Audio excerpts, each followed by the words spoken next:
Ujú. Sí, y esta idea de aplicar la ley igual para todos, ¿no? Quedó muy claro con el... Claro, exactamente. Exactamente. Y desde ahí me parece que si ese es el origen de la discusión, ese es el origen del asunto, es muy difícil empezar a discutir. Bueno, el tremendo caso Maldonado dejó al descubierto todo esto. Después pasó lo de Rafael Nahuel también, lo que estamos contando esta noche. Así que, bueno, va a haber muchas cosas para conversar. Está esta noche con nosotros Rogelio Frigerio. Vamos a hablar de todo con él. Vamos a hablar, obviamente, de... Con los pedidos de cada uno. Le vamos a preguntar qué pasa, cuál es la realidad, cuál es la verdad del ajuste. ¿Quién va a pagar? ¿Con qué plata? ¿De dónde va a salir el dinero para afrontar este ajuste de 300.000 millones de pesos? Así que más o menos de esto va a ir el programa y alguna sorpresa más, obviamente, como siempre. Gracias a ustedes, chicos. Igualmente, muchísimas gracias. Arrancamos entonces, como todos los jueves, con Ya Somos Grandes, aquí por la pantalla de TN. Un programa, como decíamos, con Rogelio Frigerio, con las informaciones de último momento, la ley de financiamiento de la política que su ministerio acaba de enviar al Congreso, lo que está pasando en el sur con los mapuches. ¿Qué pasa con el ajuste? ¿Qué le pidieron los gobernadores, los ministros provinciales que hace un ratito nada más se reunieron con Rogelio Frigerio, protagonista político de la semana, que está esta noche aquí con nosotros? Pero también el tema de Santiago Fioriti esta noche. ¿Qué está pasando con Mauricio Macri? Mauricio Macri tomó la iniciativa. Santiago, buenas noches. ¿Qué tal, Diego? ¿Cómo te va? Sí, Macri tuvo 24 horas de mucho raíz mediático. Estuvo ayer en conferencia de prensa, después de 3 meses sin conferencias. También estuvo hoy en la Bolsa de Comercio y te voy a estar contando, Diego, qué busca Macri con esta exposición alta en las últimas 24 horas en un momento de debilidad política. Tengo muchos datos y por qué apuesta al futuro Macri. Muy bien, en un ratito lo conversamos con Santiago Fioriti. También estuvo Macri en la Bolsa de Comercio con muchos empresarios. ¿Qué piensan los empresarios de Macri? Marce, buenas noches. Sí, vamos a contar un poco. Unión Industrial Argentina. Empresarios. Se habló de funcionarios y se habló también de la marcha de la economía. Te vamos a contar qué dicen los empresarios más importantes del país. Y también, atención, para el final del programa, lo que está pasando en Punta del Este, esa mansión extraña, rara, increíble, crímenes, sexo y políticos argentinos. Así comienza Ya Somos Grandes.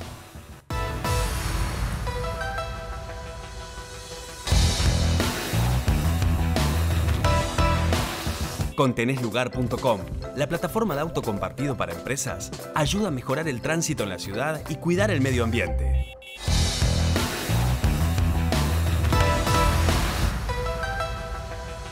Muy bien, arrancamos esta noche contando una historia, ¿no? La historia de las dos Argentinas.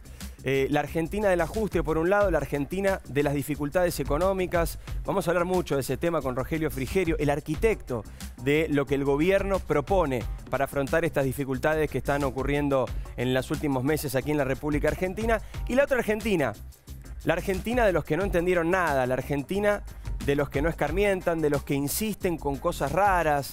Esta es una historia que comienza aquí en Buenos Aires y termina en Marbella, uno de los lugares más paradisíacos y exclusivos de Europa. En un ratito te vamos a estar contando y te vas a estar dando cuenta por qué, a qué me refiero. Pero esta semana fue una semana cargada de anuncios.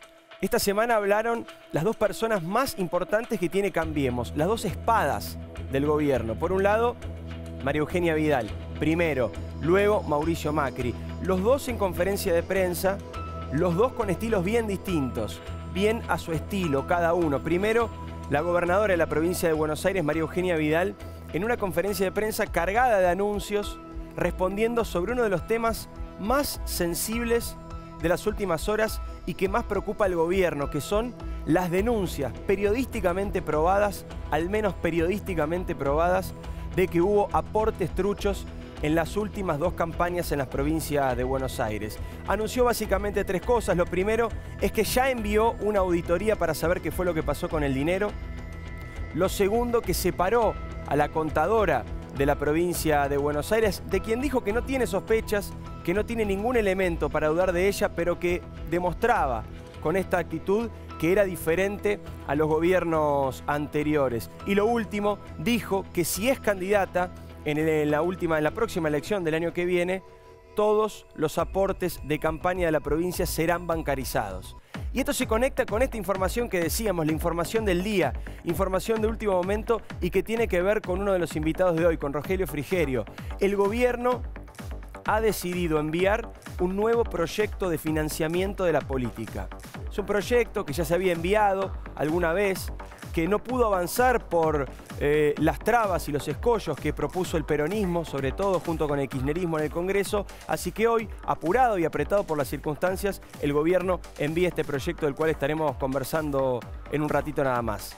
Pero otro de los diputados que dice que quiere enviar un proyecto para transparentar el financiamiento de la política es Máximo Kirchner. Y es extraño. La verdad que uno podría decirle a Máximo Kirchner que hay cosas que uno no se olvida. La gente no se olvida que fue justamente el gobierno, primero de su padre y luego de su madre, los que permitieron que el financiamiento de la política mantuviera esta opacidad y se mantuviera turbio como está hasta el día de hoy. Que en la campaña de Cristina Cobos hubo dinero de la efedrina, hubo dinero del narcotráfico, dinero vinculado al triple crimen de General Rodríguez, involucrado en la campaña de Cristina en aquel momento. Por lo tanto, el proyecto enviado por Máximo, por supuesto que llama mucho la atención. Será debatido, por supuesto, como todos los proyectos de los diputados, pero este puntito de atención. Hasta ahora, si no se pudo financiar o transparentar el financiamiento de la política, fue en gran parte también por la oposición y el rechazo que el peronismo ha tenido con este tema, el peronismo y el kirchnerismo. Mauricio Macri también habló, lo hizo en conferencia de prensa ayer, lo hizo hoy en la Bolsa de Comercio, pocos anuncios, fiel a su estilo, mantuvo el discurso de los últimos tiempos. Sí podemos contar como una especie de anuncio o de confirmación que no se van a tocar, por lo menos por ahora, el cronograma de reducción de las retenciones, algo que preocupaba muchísimo al campo, y se supo después de las declaraciones de Mauricio Macri, también lo vamos a conversar con Rogelio Frigerio, que el ajuste, esos famosos 300.000 millones de pesos que la Argentina tiene que ajustar, no se van a dividir mitad el gobierno nacional, mitad las provincias. El gobierno se haría cargo de 200.000 millones de pesos, eso es más o menos el 66%, y sí luego de lo que resta las provincias. Vamos a ver si efectivamente este acuerdo se ha sellado, si este acuerdo va por ese camino y si así será como se reparta el costo del ajuste. Pero sobre todo, esta noche queremos saber qué va a pasar con tres temas bien importantes y que nos preocupan a todos nosotros a la hora de pensar en una Argentina que tiene 2 meses difíciles por adelante por lo menos. ¿Qué va a pasar con el salario? ¿Qué va a pasar con el trabajo? ¿Y qué va a pasar con la obra pública? Esas tres cosas serán el eje principal de este programa el día de hoy. Y lo otro, lo que decíamos, tiene que ver por supuesto con la AFA. Ustedes ya se dieron cuenta. La AFA que fue a buscar, a ver, a conocer este predio impactante. Miren lo que es esto. Es un predio en Marbella. Marbella es uno de los lugares más sofisticados, más exclusivos que tiene Europa, donde van los ricos y famosos a la playa, a sus vacaciones. Algunos muy conocidos y mediáticos viven incluso ahí en Marbella. Bueno, hubo todo un escándalo, por supuesto. No se sabe si esto le costará dinero o no a la Argentina. No se sabe si se compra, si se alquila, si nos lo dan en comodato. Lo cierto es que habló uno de los hombres que más sabe de fútbol en la Argentina y que más autoridad tiene para referirse a esto. Estoy hablando de César Luis Menotti. Escúchalo. No lo puedo creer, cuando vi eso en el diario de hoy ya me empecé a sentir mucho peor, ya me dolía la garganta, ya me dio ganas de agarrar un revólver y matarlo, porque nadie dice cuánto salió y lo ponen como, nadie lo menciona, nadie dice, pero ¿por qué no le dan la plata a las divisiones inferiores de Argentinos Juniors, de Chacarita? No comprar en Marbella una mansión con campo de entrenamiento, no se puede creer. Ahí está, ¿no? César Luis Menotti, que pidió disculpas después, contó que fue un audio que él no quería difundir. Obviamente pidió disculpas por el exabrupto del revólver, lo utilizó claramente como una metáfora, no es un tipo violento Menotti, pero sí expresó el sentimiento de muchos. Salieron después algunos dirigentes, algunos empresarios del fútbol a responder estas declaraciones de Menotti y a decir que a la AFA no le va a costar un peso este predio allí en Marbella y que en realidad el club de fútbol de Marbella presta las instalaciones porque le viene bien, porque le da chapa, eso dijeron, que la selección argentina pueda hacer algunos trabajos allí. Ojalá que esto no sea otro gasto como el que contamos hace algunos programas aquí en Ya Somos Grandes, cuando mostramos el contrato de Jorge Sampaoli.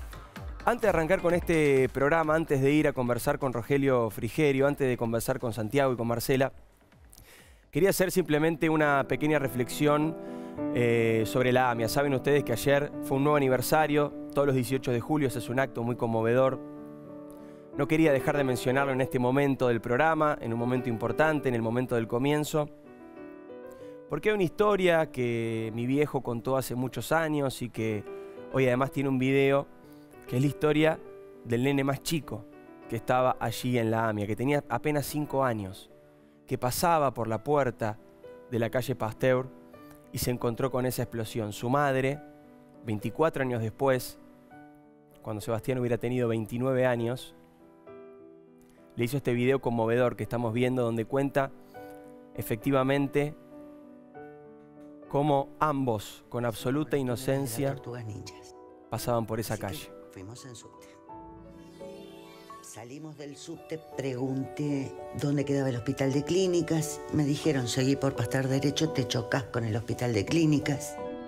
Yo era la primera vez que iba, no sabía dónde quedaba. En el camino íbamos jugando al veo-veo.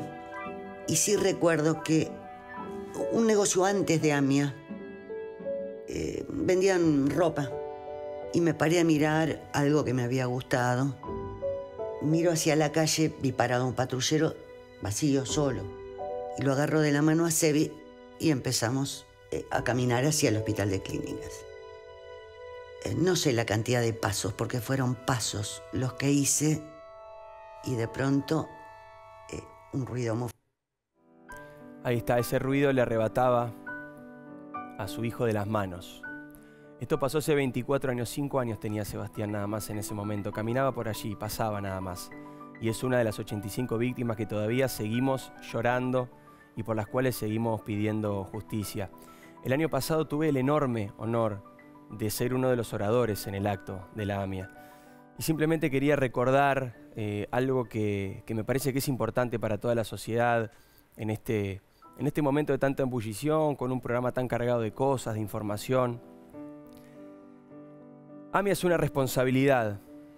Es la responsabilidad que tenemos los más jóvenes de seguir reclamando justicia, de seguir persiguiendo la verdad, de honrar a nuestros muertos y jamás olvidar, de no dejar que nos quiten los sueños de un país justo y libre, donde la justicia sea un orgullo, donde no tengamos que enterrar más muertes impunes, donde no mueran fiscales en cumplimiento de sus deberes, donde no quieran cambiar justicia por petróleo, cereales o vaya a saber qué cosa, donde no nos escondan los pactos espurios que firmaron con los asesinos.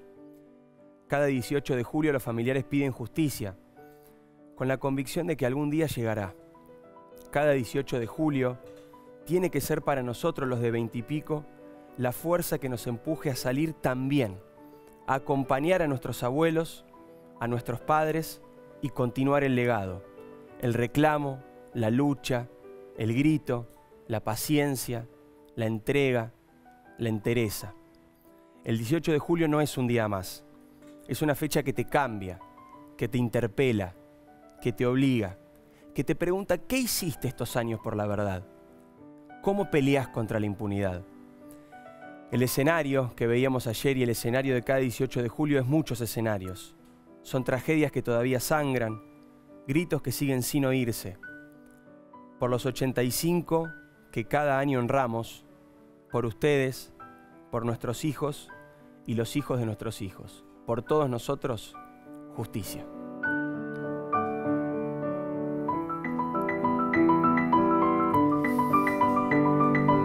Muy bien, señores, hay que seguir con este programa. Como es habitual, Rogelio Frigerio, ministro del Interior, gracias por venir esta noche. Gracias por invitarme. Bueno, muchos temas para conversar hoy con usted. El primero, el urgente, el de hace muy poquito, el que acaba de pasar. Envió el gobierno un proyecto que tiende a regularizar el financiamiento de la política. Sí, es un proyecto en el cual venimos trabajando hace más de un año con todas las organizaciones no gubernamentales que se dedican a estos temas. también con la política, con los partidos políticos, con miembros de la oposición y por supuesto de nuestro espacio de Cambiemos.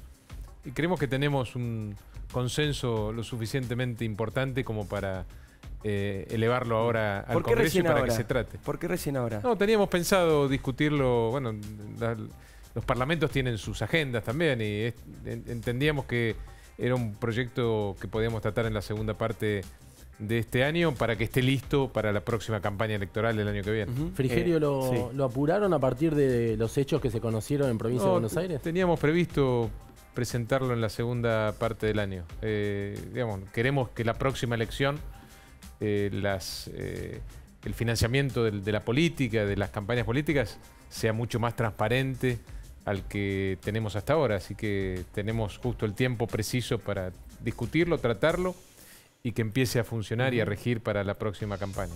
¿Y qué piensa de la denuncia? Básicamente le contamos a la gente que hay una denuncia periodística, una investigación del portal El Destape, que lo que encontró fue por lo menos 500 casos de aportantes a la campaña en la provincia de Cambiemos que luego dijeron que ellos no habían aportado. Digo, periodísticamente está probado eso, porque fueron, chequearon con la gente, los entrevistaron. Incluso muchos eran tienen beneficiarios un plan, de planes universal sociales por hijo, gente de bajos recursos, ¿no? En general. La verdad que no tengo una opinión porque no conozco mucho el tema, pero por supuesto que nosotros no vamos a apañar a nadie y que la justicia tiene que ir a fondo y hacer... La gobernadora de la provincia fue muy clara, ¿no? Hay que hacer una auditoría, relevó a la persona que estaba a cargo en su momento precisamente de la campaña y que ahora era contadora general de la provincia. Como en todo, la justicia tiene que ir a fondo independientemente del color político del que sea acusado de algo. Muy bien, eso es lo que queremos nosotros en Cambiemos, y así tiene que ser.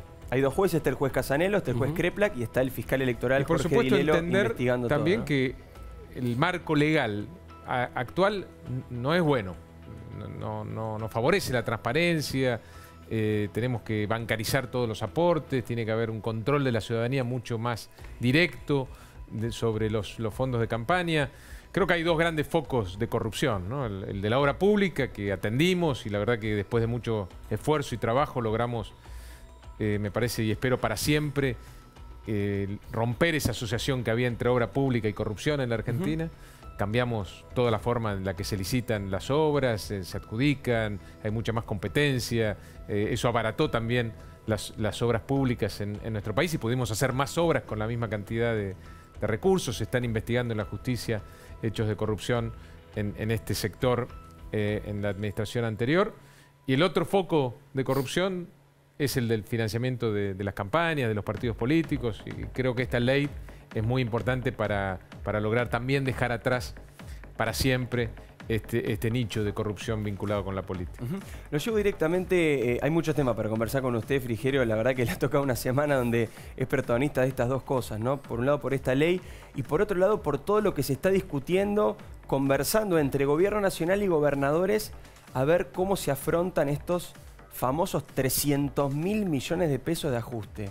¿Conversaron? ¿Estuvieron conversando? ¿Usted estuvo recibiendo ministros provinciales? ¿Qué se puede sacar en limpio? Sí, la verdad que, bueno, creo que nos hemos caracterizado en estos 2 años y medio en tener un contacto casi diario con los dirigentes de la oposición, con los gobernadores, con los representantes en el Congreso, con los intendentes.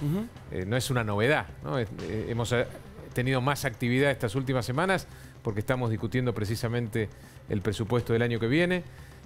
Creo que hay algunos datos de la realidad muy importantes que hay que destacar.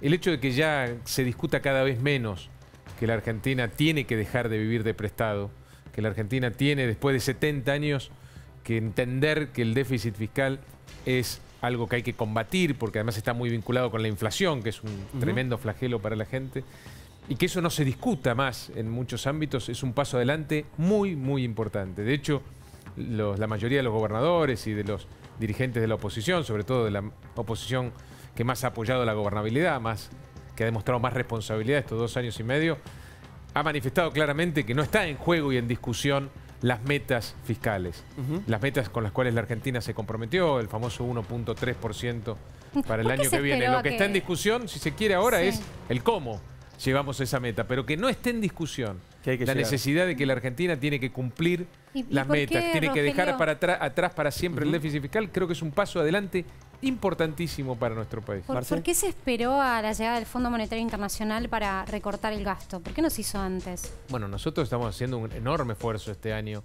en términos de reducción del gasto público. Así como el año que viene el gasto tiene que reducirse 1.4% del producto, tendríamos que pasar de 2,7 a 1,3. Este año estamos pasando de 3,8 a 2,7, 1.1 del producto. Es decir, estamos haciendo un enorme esfuerzo fiscal este año también. No es que esperamos al fondo y de alguna manera, mientras tuvimos financiamiento, tuvimos un camino gradual hacia el equilibrio de las cuentas públicas. Cuando ese financiamiento se terminó, bueno, tuvimos que acceder a una fuente alternativa, que era la del Fondo Monetario, y acelerar un poco este camino hacia el equilibrio de las cuentas públicas que llegaría en el 2020. Le quiero preguntar por esto que yo planteaba recién, ¿no? En el comentario del comienzo, porque me parece que es el corazón de las preocupaciones que puede tener el que está al otro lado y escucha que hay que acelerar el camino a la reducción del déficit o hay que ajustar 300.000 millones de pesos. ¿Qué va a pasar con los salarios, con el trabajo y con la obra pública? Bueno, lo que queremos es que el Estado, la política, haga el esfuerzo que, insisto, durante 70 años no hizo, y por eso durante 70 años el Estado nacional y también de las provincias y los municipios en general gastó más de lo que ingresaba en sus arcas. Es como que si una familia durante 70 años siempre gasta más de lo que ingresa por los sueldos o por distintas fuentes de ingresos. Eso no puede ser sostenible en el tiempo. En algún momento tenés que decir basta. Bueno, hoy creo que hay una conciencia en toda la dirigencia política de que es el momento de terminar con ese tremendo problema que termina afectando al vecino, al ciudadano de a pie. ¿Cómo se termina? La pregunta es de dónde sale la plata. Cuando el Estado tiene déficit, eso termina inexorablemente en inflación. Y eso termina afectando al vecino. Nosotros, el Estado, la política, tiene que hacer este esfuerzo precisamente para que la gente pueda vivir mejor.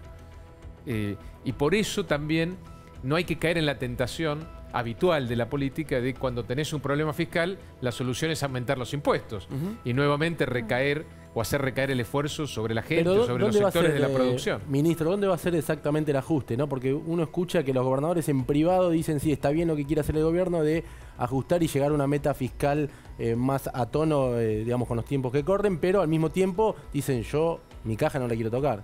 Bueno, ¿de dónde va a salir?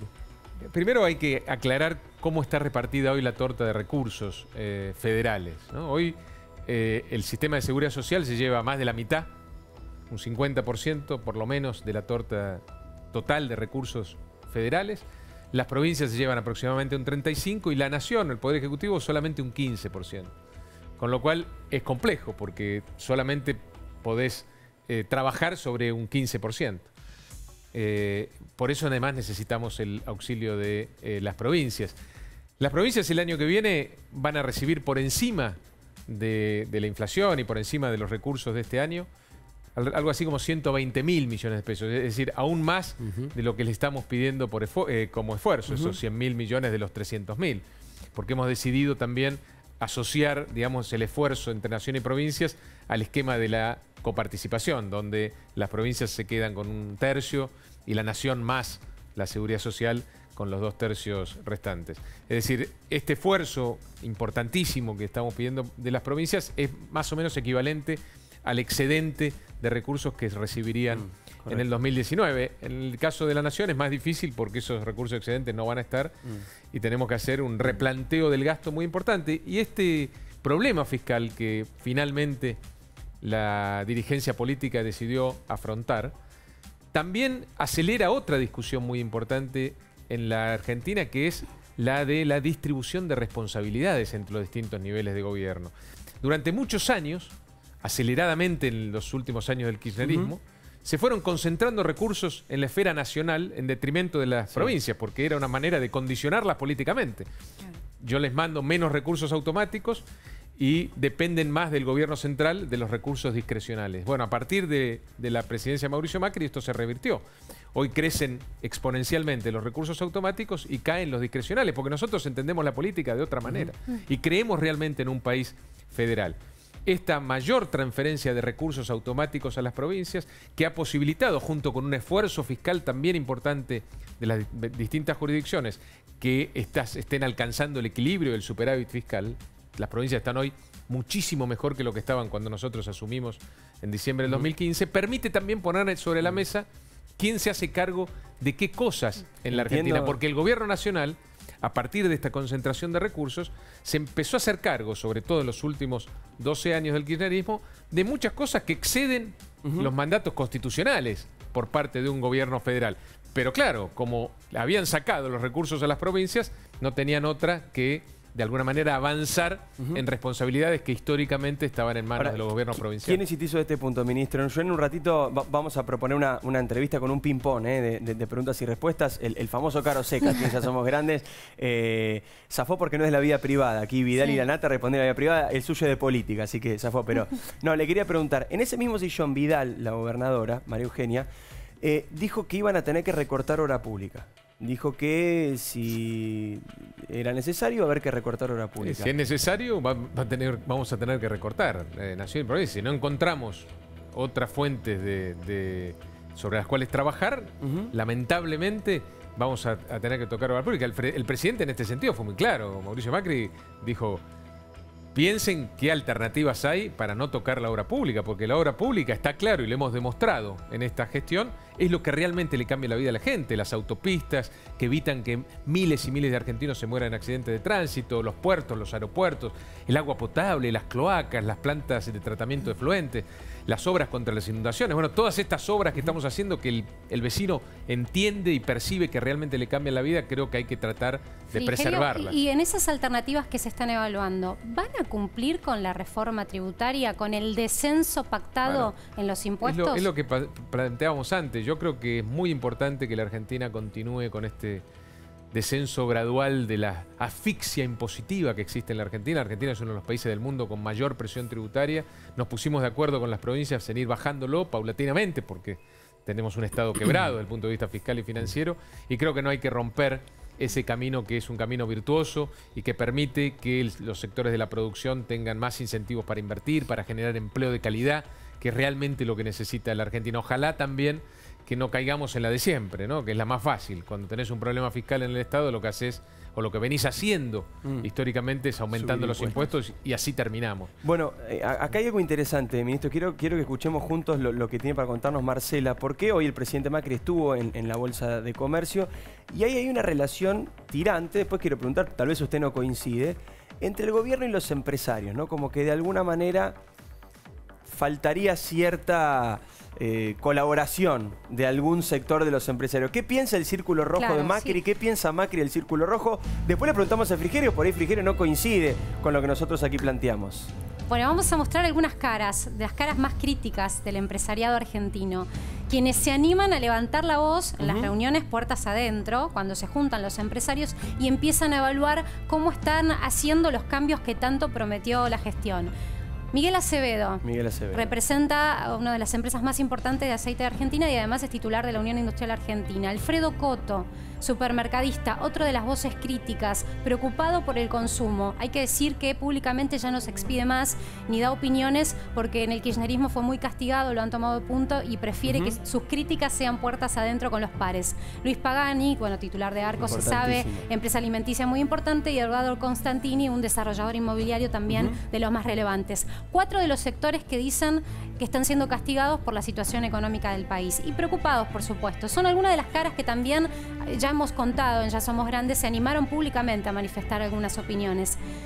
¿De quiénes hablan cuando se reúnen?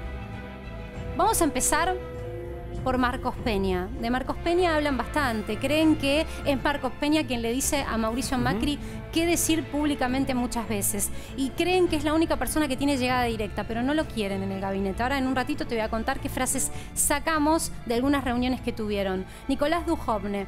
Consideran que le falta todavía lograr esa posición que tuvieron otros ministros de Hacienda o de Economía relevantes y marcar una tendencia cada vez que sale a hablar. Creen que también está un poco desgastada también la imagen de Duhovne. Y Dante Sica y Luis Caputo, los nuevos, ¿no? Nuevo ministro y el titular del Banco Central, hay que decir que son los más celebrados, de quienes hablan como una suerte de proyección o consideración a futuro que puede llegar a traer optimismo. En esto que decís coinciden con el radicalismo. En el radicalismo también ven a Caputo y a Sica. El hombre que más sabe de finanzas, así lo califican, y uno de los hombres que ellos consideran propio, que entienden cuál es la dinámica del empresariado local y las preocupaciones. Por Dante Sica. Tenemos algunas frases que surgieron de la última reunión de empresarios, que obviamente no queremos revelar bien quién fue quien dijo, se expidió, pero son empresarios relevantes que se sentaron a evaluar lo que está pasando con el gobierno. Vamos con, decíamos, desarrolladores inmobiliarios importantes. El empleo está en peligro. Solo en la construcción se perdieron 40.000 puestos de trabajo.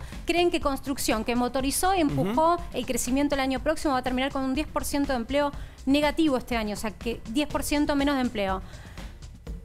A ver, ahora vamos a escuchar la opinión de Frigerio, por supuesto. Esto es lo lindo de este programa, que lo tenemos aquí a Frigerio. Después, para que ¿qué piensan que va a pasar en alguna de las charlas que tuvieron algunos empresarios con Dante Sica? Que pueden llegar a volver las licencias no automáticas. ¿Por qué? Porque hay que recuperar la balanza comercial. Argentina viene muy castigada. ¿Qué es lo que está pasando? Que el mundo no nos compra lo suficiente y entonces importamos más. Esto ayuda un poco también, hay que decirlo, el tipo de cambio que ahora está corrigiéndose. Por eso Macri también ayer hizo tanto hincapié en las exportaciones y la importancia que tienen las exportaciones en el menos modelo importación, económico. A algunos sectores obviamente tampoco les gusta esto. Vamos con la última. Bueno, y esta es lapidaria. Tienen que sacarlo a Peña para recuperar confianza. ¿Creen ¿Esto realmente dicen algunos empresarios? No, te diría que todos. En esto coinciden.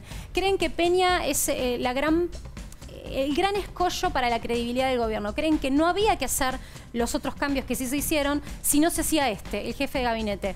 Por alguna razón, los empresarios que también tuvieron una reunión hace poco tiempo con Peña creen que es la imagen más desgastada de la gestión que hay que abandonar.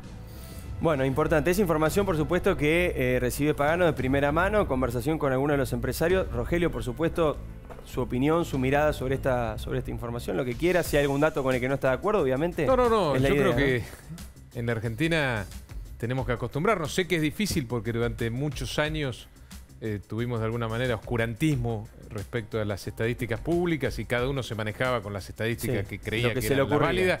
Hoy hay estadísticas, hoy sabemos perfectamente cómo está el empleo en la construcción, por ejemplo. Y sabemos que después de mucho esfuerzo llegamos a tener récord histórico de empleados en la construcción, más de 430.000 empleos en la construcción. Así que hablar de... Pero este año... Están hablando de lo que va a pasar este año, producto de que la construcción... la bola de cristal, porque... Y no, bueno, es lo que está sucediendo también. ¿Cuáles son los números? Está sucediendo eso. Todavía tenemos números. Creo que se perdieron 6.000 puestos de trabajo, insisto, partiendo de un récord histórico de 430.000. Las escrituras en la ciudad de Buenos Aires cayeron un 30% en junio. Por eso digo, el último dato del empleo en la construcción habla de una caída de 6.000 puestos de trabajo desde un máximo histórico de 430.000 puestos de trabajo en la construcción. O sea que este es un dato falso. Por lo menos no se condice con las estadísticas. Claro. Y creo que en la Argentina tenemos que aprender a hacer un esfuerzo para empezar a hablar y discutir sobre estadísticas confiables. Si no, cada uno trae su número y no podemos llegar nunca a un acuerdo. Yo no digo que no estamos... Una cosa, porque le quiero preguntar por confianza en sectores. Recién usted mencionaba, ministro, algún sector de la oposición que fue permeable a los diálogos, a las negociaciones. Está clarito, ¿no? Cuando uno ve el escenario, cuando uno ve el panorama, se nota qué sector del PJ está más dispuesto a dialogar, qué sector no. En el mundo de los empresarios, digamos, ¿hay ahí una situación similar? ¿También hay empresarios con los que el gobierno tiene buen diálogo? ¿Se espera algo más? Pero es como en general en todos. Nosotros planteamos el diálogo con todos los empresarios, así como planteamos el diálogo con todos los dirigentes de la oposición. Hay algunos que son más receptivos a esa invitación a dialogar y otros que se cierran un poco más. Pasa en el empresariado, pasa en la dirigencia política, pasa en el sindicalismo.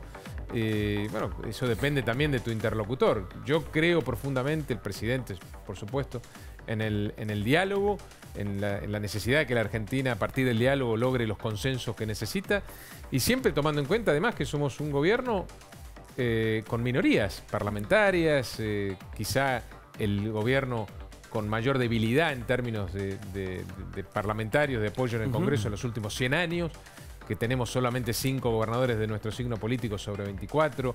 Bueno, y eso nos obliga, más allá de nuestra predisposición al diálogo, nos obliga Hay diálogo una y a la frase búsqueda que de no llegamos a poner, pero me parece interesante decírsela, porque es en relación al diálogo que usted dice. Hay un empresario muy importante de Argentina que dice que hay un verticalismo peor que el de Perón, perdón.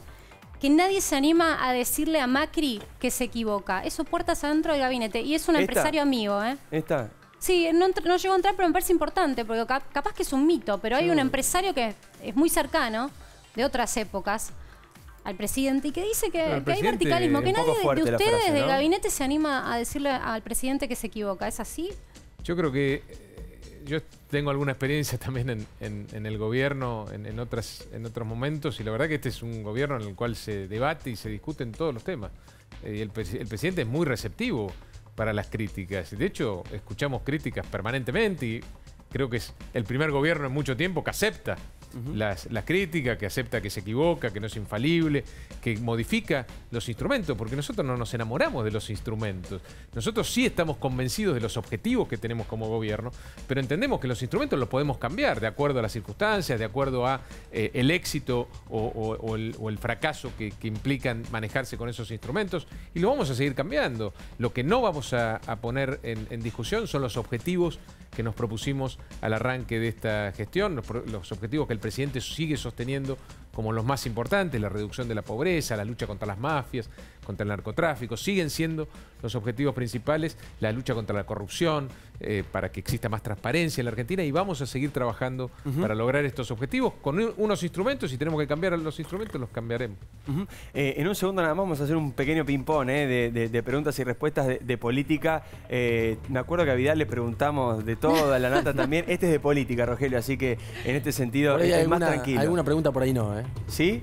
Y bueno, tenemos alguna por ahí sorpresa. Santiago tiene información que yo no. Esto es culpa todo de la producción, lo juro. Hablaba recién el ministro Frigerio de Macri que el presidente parece que tomó la iniciativa esta semana, habló en conferencia de prensa. Hoy hizo algo poco habitual, no sé si lo vio Rogelio, un Instagram Live, respondió preguntas de la gente así en vivo. Algunos le preguntaron... Le preguntaron por Macri Gato. Claro, ¿qué le parecía que le dijeran Macri Gato? Otro le preguntó si le gustaba ser presidente. Macri, dijo, me echó un te poquito, respondo en un digo. rato, dijo Macri, Sí. después en un rato te respondo. Tomó la iniciativa, ¿no? Pareciera como que Macri tomó la iniciativa esta semana en salir a comunicar. Sí, mira, la conferencia de prensa fue citada una semana antes, respondió 10 preguntas el presidente, algunas fueron un poquito picantes. Macri dio respuestas tal vez estudiadas, había entrenado en las horas previas, él sabía más o menos por dónde iban a ir las preguntas, pero al mismo tiempo hoy estuvo en Instagram, allí con el sector más joven de la población, que es un sector que el macrismo siempre apunta, porque allí están los votos también, ¿no? Claro. El sector más joven tiene, por ejemplo, casi el 40% de la población que vota en 2019. Claro, pasa que en el Instagram, le cuento a la gente que no sabe, cuando vos haces un live como lo que hizo hoy el presidente, te pregunta cualquiera, digamos, aparecen ahí abajo todas las preguntas y te pueden decir cualquier cosa. Bueno, de hecho Macri leyó una pregunta que le preguntaron cuánto trabajaba, ¿no? Que fue una pregunta irónica y él respondió... ¿Para cuándo laburar, Mauri? Le Claro, puso uno. y él respondió, bueno, comunicar también es laburar. Sí. Después, bueno, habló de todo tipo de cosas, por ejemplo, habló de la Pantera Rosa, le preguntaban qué hacía con la hija, qué miraba, hizo algunos chistes. Bueno, Macri buscó a lo mejor ser un poco distinto al que se había visto 24 horas antes, Claro, más porque formal. en la conferencia de prensa Macri, a diferencia de otras veces, fue muy serio, ¿no? Dio algunas referencias del futuro, por ejemplo, hubo 12 referencias al futuro. Es decir, Macri sabe que está en un momento complicado la gestión y dice, todo lo que estamos haciendo ahora se va a ver en el futuro el rédito. Una preguntita sobre esto que plantea Santiago de futuro. Varias veces Macri dijo en la conferencia de prensa la palabra tormenta, ¿no? Eligió esa palabra o esa metáfora, ¿no? Para explicar lo que había pasado. ¿Terminó esa tormenta? ¿Lo peor ya pasó, como dijo Macri a principio de año? Bueno, la crisis o la tormenta cambiaria, que es lo que más percibe la gente y con lo que más genera angustia en la gente por lo que asociamos los argentinos frente a los movimientos abruptos del dólar, entendemos nosotros que se calmó. La vulnerabilidad de la Argentina en términos de su déficit fiscal, de la necesidad que tiene de pedir prestado para financiar ese exceso de gasto por encima de los recursos se mantiene hasta que no logremos reducir el déficit, y por eso estamos convocando a todos para hacer ese trabajo por fin después de 70 años, es lo que nos va a permitir fortalecernos, ¿no? Y no depender de nadie. Y ese es el trabajo pendiente. Creo que lo que estamos haciendo en términos de política cambiaria y monetaria es lo que había que hacer, y también hay factores que manejamos y factores que no manejamos, ¿no? Gran parte de los problemas que estamos viviendo hoy en la Argentina tienen que ver con variables exógenas, con cosas que no maneja la Argentina. La Argentina no maneja el clima. Nosotros atravesamos la peor crisis climática en términos de lo que impacta en un país agroindustrial como la Argentina de los últimos 50 años, ¿no? La peor sequía de los últimos 50 años, que afectó muchísimo la cosecha, el ingreso de divisas en la Argentina, el crecimiento. Perdimos más de un punto y medio de crecimiento solo por la sequía. Tampoco manejamos las decisiones de la Reserva Federal de Estados Unidos en términos de la tasa de interés, del fortalecimiento del dólar en el mundo, y eso lo que impacta eso en los distintos países de la región. Y no manejamos tampoco el precio del combustible. Y la Argentina también es muy vulnerable respecto al precio del combustible, porque los desaciertos del gobierno anterior nos transformaron en un país importador de combustible. Entonces eso, de alguna manera, dolariza la nafta, dolariza el gas, la energía eléctrica, hasta que no logremos salir de esa dependencia de las importaciones, que lo vamos a hacer. De acá a poco vamos a ser nuevamente países exportadores de gas y de petróleo, producto de lo que hicimos estos 2 años y medio, y ya no vamos a tener el problema de depender de dolarizar un insumo tan importante para la vida de todos los días, como la nafta, como la ¿Y cómo afecta eso luego, obviamente, a por todos los precios? Entonces, ¿no? hay cosas que sí manejamos. Por supuesto que cometimos errores y los hemos traducido también en cambios concretos en la conducción de distintos sectores de la economía, y por supuesto también la oposición comete errores, digo. Y la conjunción de las variables de afuera, los errores propios y las cosas que de alguna manera también generan ruidos por parte de la oposición, generó esta tormenta, de la cual estamos saliendo. Me tengo que ir a la pausa, pero quiero tirar el primer Caro Seca. Tirame el primero nada más, lo dejo pendiente. No. Rogelio Frigerio lo responde después de la pausa. Le damos tiempo a pensarlo también, no somos tan malos. El primer Caro Seca de esta noche lo va a responder después de la pausa. Tiene que ver con celeste o verde. Son todas de política las preguntas. En un rato Rogelio Frigerio con nosotros, y también Rolando Barbano. Vamos a hablar de Punta del Este, este extraño crimen. Crimen, sexo y políticos argentinos. Después de la pausa.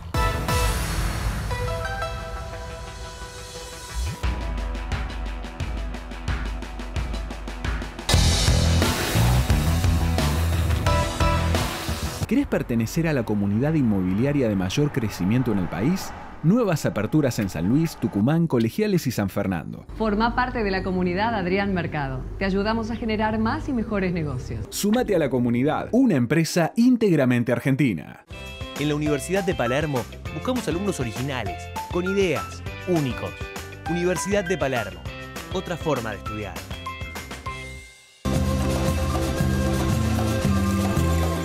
Vienen a visitarnos. Entre todos, hagámoslo sentir como en su casa. Coca-Cola Argentina. Creamos juntos.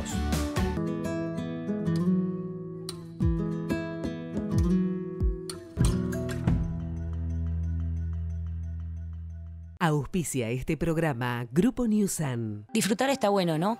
Vos todavía estás a tiempo de volver a elegir.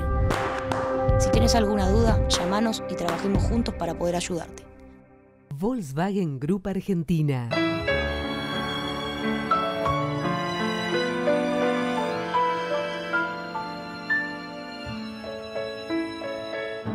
Desde hace más de 20 años, Danone acompaña a los argentinos brindando salud a través de los alimentos. Si vivís en Vicente López, ante un hecho de inseguridad o emergencia, llama al 109, un número rápido y gratuito. Pan American Silver Argentina, minería con compromiso. SAME Provincia ya está cuidando a 8 millones de bonaerenses y seguimos trabajando para llegar a todos. Buenos Aires Provincia, entre todos, podemos más. Hacete fanático al ritmo del Kini 6 y vení a festejar todas las semanas. Despegar.com, la agencia de viajes online líder en América Latina.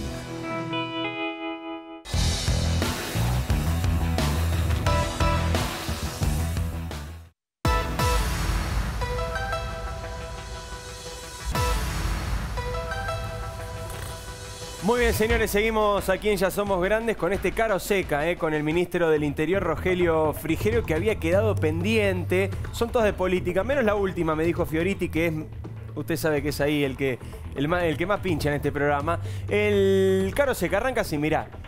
¿Verde o celeste? Obviamente tiene que ver con el tema del aborto, un tema que se va a discutir ahora el 8 de agosto en el Senado. Sí, en esta me cuesta el Caro Seca porque me parece que es un tema muy complejo, donde están en juego vidas, que es algo que se está discutiendo y me parece muy bien en el Congreso, que es el lugar donde este tipo de temas se tienen que debatir. Creo que el Poder Ejecutivo no tiene que condicionar esta discusión y me parece que por la delicadeza del tema no me parece que da para elegir un pañuelo de un color o de otro. Perfecto. Vamos con la siguiente, señores. En este caso tiene que ver con dos personas muy importantes del gobierno de Cambiemos. Uno es Horacio Rodríguez Larreta, el otro María Eugenia Vidal. Y este es fácil, Horacio en la ciudad y María Eugenia en la provincia. Ah, mira, muy fácil. Salió por el medio, está bien. Ya es la segunda que no me responde, Frigerio. La última, mire que va, última. Esto es con strikes, como en el béisbol. La siguiente, Lilita Carrió, Durán Barba. Y Lilita porque además está acá. Jaime viene poco, no vive en la Argentina. Lilita o Durán Barba, elige Lilita, Rogelio Figueres. Muy bien, la siguiente. Mira, esta la que viene es divina. Bien fácil para elegir. ¿Cristina o Agustín Rossi? Y el original, Cristina. Cristina. Tenemos una más. A ver. Diego, preguntémosle, ¿la quiere candidata a Cristina? Porque viste que está sonando que es candidata. ¿Le gustaría Macri de un lado, Cristina del otro en 2019? ¿Le gustaría o no? No creo que uno pueda elegir a los contrincantes, pero la verdad que si tengo que confrontar con alguien que defienda las ideas kirchneristas, prefiero confrontar con el original, no con un muleto. Y acá, bueno, imagino que entonces la misma, ¿no? De este lado Cristina, de este lado Kicillof. Sí, lo mismo que con Rossi. El mismo concepto. ¿Y cree que va a ser candidata Cristina? La verdad que no lo sé. Es la que mejor representa un sector de la sociedad que comulga con esas ideas. Creo que probablemente tenga que ser candidato. La última, este es un chimento, viene con chimento, lo trajo Fioriti. ¿Reuniones de gabinete o fútbol en Olivos? No, fútbol en Olivos. Fútbol en Olivos, pero acá está el chimento. No, el chimento es dónde se sacan más chispas, si en las reuniones de gabinete o en el fútbol de Olivos. Me contaron que los expulsan. Mirá, hace muy poquito al señor lo expulsaron en un partido que terminó 5-5. Injustamente. Voy a contar un dato, 5-5 terminó. A Macri le dieron 4 penales. Al equipo de Macri, 4 penales. ¿Lo favorecen al presidente en los partidos? ¿No? No sé, qué sé yo, por ahí, viste. Ese partido fue raro. Ese fue raro, ¿no? Fue raro, sí. Y terminé expulsado injustamente. Perdía 4-1 el equipo del presidente. Le dieron 4 penales y empató 5-5. Sí. Bueno. Y terminó cuando empataron también. Bueno, mira, al final nos termina reconociendo. Rogelio, gracias por haber venido. Ministro del Interior, por supuesto, y con la travesura final también es importante poder también aflojar un poquito de vez en cuando en esta realidad tan difícil. Atención, después de la pausa, señores, el tema que está conmoviendo a la Argentina y a Punta del Este, la famosa y misteriosa mansión. Crímenes, sexo y un político argentino. Después de la pausa.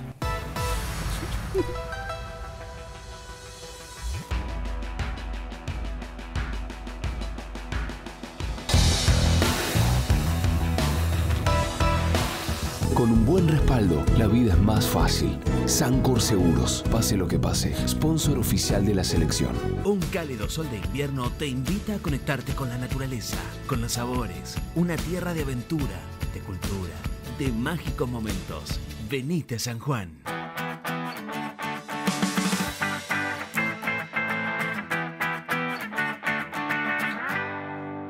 Años de Pan American Energy. Hacer las cosas bien es la mejor manera de hacerlas.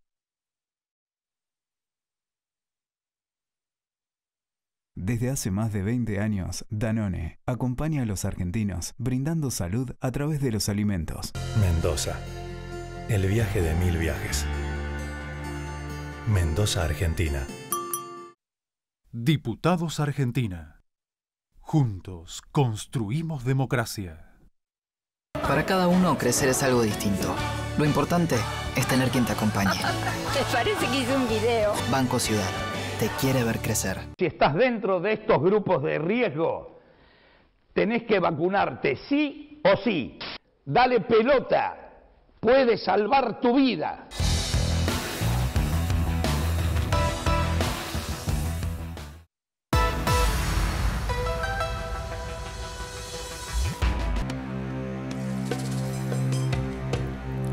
Seguimos acá en Ya Somos Grandes con música de misterio, porque realmente lo que está pasando en Punta del Este es un verdadero misterio. Esta mansión de la cual todos nos enteramos, producto de un crimen que ocurrió en otro lado, no en la mansión.